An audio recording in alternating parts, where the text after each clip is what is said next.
बिस्मिल्लाहिर्रहमानिर्रहीम। अस्सलाम वालेकुम। उम्मीद है सब भाई खैर खैरियत से होंगे। आज 11वां रोज़ा था और दूसरे अशरे का पहला दिन था और अब हम 12वें रोज़े में जा रहे हैं। अल्लाह करे कि रमज़ान खैर खैरियत सही सलामती से गुजर जाए। सबको बहुत बहुत रमज़ान की शुभ दुआएं मुबारक हों। जहाँ भी रहें खुश रहें, खुर्रम रहें। और अब मैं इससे पहले कि मैं अपने आज के मौजू की तरफ आया हूँ, मैं देखिए किसी पॉलिटिकल पार्टी से डील नहीं करता, ना मेरे पॉलिटिक्स से कोई सरोकार है। मेरी कोई एफिलिएशन किसी पार्टी के साथ नहीं है। मैं जो नेशनल फ्रंट की बात करता हूँ वो इस वजह से करता हूँ कि कल को ये हमारे साथ होने वाला है। तो ये चीज़ें आपके सामने आने वाली हैं और आपको जब आएंगी तो उस वक्त आपका समझें कि जी सर के ऊपर शिकंजा टाइट हो जाएगा और गले में फंदा डल जाएगा। तो यही मैं चीज़ है कि मैं वक्त से पहले ख़बरदार करता रहता हूँ और इसी वजह से मैंने आपको सी पैक और ये ईरानियन पाकिस्तान पाइपलाइन के बारे में कहा था, जिसका काफ़ी लोगों ने कोई एक दो गलत कमेंट भी दिए।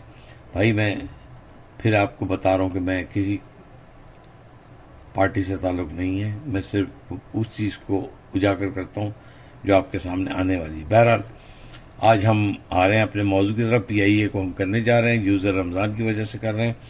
PIA देखिए हमने जो लास्ट किया था वो 23/2/2022 को किया। उस वक्त इसका रेट 4 रुपये 3 पैसे था। अब ऑल ऑफ सडन ये इसको हम कहते थे पेनी स्टॉक। ये पेनी स्टॉक अब 25 रुपये 54 पैसे हो गए। अब ये सोचिए कि 1 या 1.5 साल के अंदर अंदर इसको क्या हुआ कि कहाँ ये 3 रुपये पे था और कहाँ ये 25 रुपये आ गया। उसकी वजूहात क्या हैं, उसकी मुहर्रकात क्या है, वो हम डिस्कस कर लेते। सबसे बड़ी चीज़ इसकी प्राइवेटाइजेशन हो रही है। मगर जैसे कहते हैं there are many slips between the cup and the lip. देखिए जो वफाकी काबीना है जिसमें पीपल्स पार्टी को कोई आदमी नहीं है और उन्होंने कोई मेंबरशिप नहीं ली, कोई अपना वजीर नहीं दिया और सारे वजीर वज़रा जो हैं वो हैं नून लीग के और उनके जो हिमायत याफ्ता MQM और दूसरी जमातों के। तो ये जो है इस वक्त मौजूदा काबीना ये बहुत ज़ोर से लगी है कि PI को प्रायोरिटाइज करें, मगर इसके ऊपर जो अपोजिंग फैक्टर है वो पाकिस्तान पीपल्स पार्टी है। पाकिस्तान पीपल्स पार्टी इसको क्यों अपोज कर रही है कि सबसे ज़्यादा भर्तियाँ बेनज़ीर के ज़माने में। तो अब ये ना हो कि वो भर्तियाँ जो हैं ये लोग जो है ना आगे चल के उनको निकाला जाए, घर भेजा जाए तो कोई प्रॉब्लम हो। तो ये एक टसल चल रही है। ये मैं आपको सियासी पस मंज़र बता रहा हूँ। तो फिर भी बता दूं कि मेरा कोई पार्टी से ताल्लुक़ नहीं है। मैं हमेशा एक फाइनेंशियल एनालिस्ट हूँ और मैं एक न्यूट्रल होकर बात करता हूँ। तो इसके ऊपर जब गलत कमेंट आप लोगों के आते हैं तो इंसान दिल बर्दाश्त होता है और स्पेशली कि जो यंगस्टर हैं तो उनमें बिल्कुल सब्र का दामन नहीं होता। आप देखें कि कोई बंदा कुछ कह रहा है तो किस तनाजुर में कह रहा है। ये आइंदा आपकी नस्लों का इफेक्ट होएगा जो मैंने बात की है। बहरहाल PIA की प्राइवेटाइजेशन हो रही है, कब हो रही है, कैसे हो रही है, ये बहुत जल्दी हो जाएगी, मगर उसका अभी तक कुछ चीज़ तय नहीं है। क्या पता PIA जो है ये जरदारी कंपनी यहाँ अग्री ना करें और ये बैक टू स्क्वायर वन चला जाए। और दूसरी चीज़ ये है कि PIA में इतनी ज़्यादा लॉसेज हैं कि हम आपको बता नहीं सकते। इनकी लॉसेस का अंदाज़ा हम आपको इस तरह से बता सकते हैं कि इनकी अगर हम उस पर चले जाएँ क्या कहते हैं ये फाइनेंशियल्स पे, तो इनकी फाइनेंशियल देखिए कि 51.16 रुपीज़ का इसका जो है ना नेगेटिविटी आ रही है।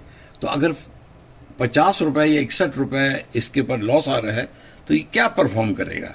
और शेयर जो है ना जो फ्री फ्लोट है वो भी हम आपसे डिस्कस कर लेते हैं।